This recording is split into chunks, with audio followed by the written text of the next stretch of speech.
where should we go from here? The time that we had in this place, I don't recall, except for those kind of cynical smiles, and I don't recall seeing anybody smiling or laughing in 3 days. The time spent there was like living with ghosts. There was complete resignation on the faces of the people, absolutely no hope. They had no food.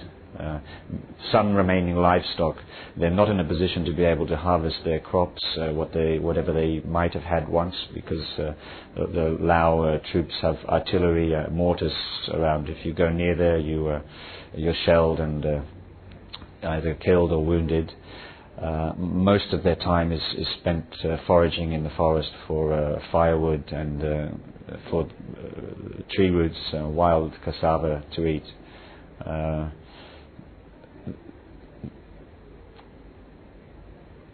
We had our last evening there. We spent 3 nights in this place, and on the last evening they killed 2 of the pigs that they had, and it was like a very party atmosphere, but without the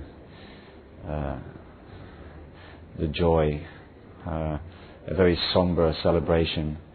And it was very moving, because these people have so little, nothing, to slaughter these animals in our honor. Or I think as much of that it was that they knew, and I'm sure of this, I'm very confident of this, that this would be probably the last opportunity that they would have for any form of celebration.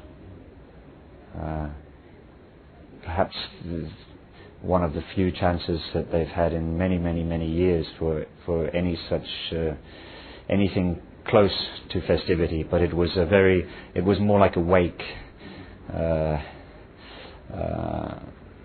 than a celebration, more like a passing. It was very, very moving experience. The people that we met there was one gentleman, Bunsi. That's one of the pictures that suggests that maybe we could talk about a little bit. He sums up their plight. He is, I'm fairly sure he's about 41, I think he is. He was very badly wounded in 1991. There was a rocket attack on the place where they were staying. 6 of his comrades were killed outright. He was wounded, and the hut that they were in caught fire. He's lost the left side of his face. It's molten. His eye, he's lost his eye, his ear. He has a terrible wound on the inside of his left thigh, which even 12 years later still has to be tourniqueted, because it's never healed. It still festers. None of the people in this place have ever had medical treatment in 27 years. They haven't seen a band-aid. All that they have is herbal remedies. So this Bunsi was wounded in 91.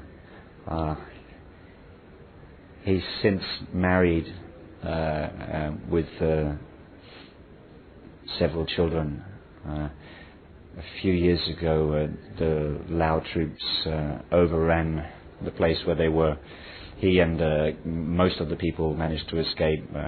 His wife and children, who were all unarmed, were executed from a distance of 5 meters. There was a witness to this. They were gunned down. So he's lost everybody. He said he's been in the jungle for the last 25, 30 years, living this life, and he said he has nobody left. All 16 members of his family have been killed by the communist troops.